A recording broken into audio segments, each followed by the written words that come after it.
Sea, sand, and semi-automatic rifles.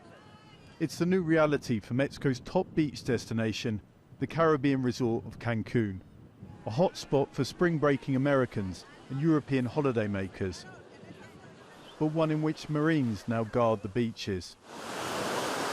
They're here for a reason. In Cancun over recent years, crime and violence have been on the rise. 4 people killed near the beach just before Easter, the latest flashpoint. British holidaymakers Sophie and Kirsty are soaking up the rays as the security forces pass. You've just seen all of the Marines and the police come patrolling down the beach. What were you thinking? Yeah, but pretty strange sight.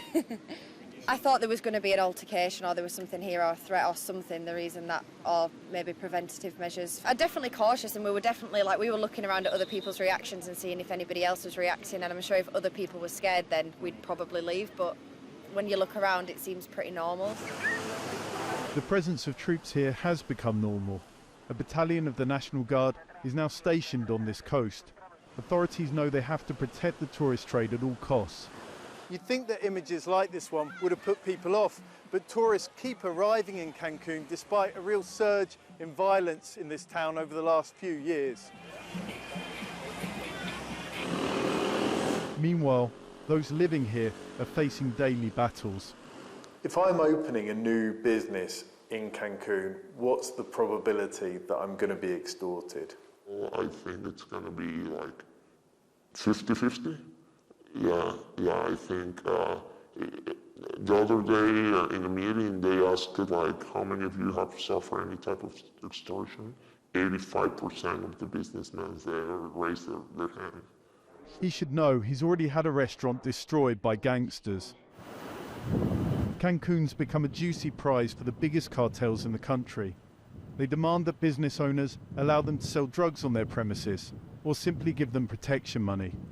From those hawking inflatables on the beach to the popular bars on the strip, nobody's too big or too small to get out of paying. The police say they're getting to grips with things. We visit restaurants and we visit businesses so that people feel that the police are close to them and they can come to us when there is an extortion call. Then we can follow up in the streets while the state attorney's office goes after the criminal organizations.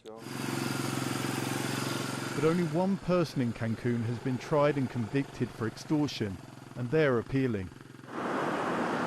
And there are already closed restaurants, shops. That's an as yet incipient trend that this moneymaker for the Mexican economy will want stopped before the tourists decide to go elsewhere. John Holman, Al Jazeera, Cancun.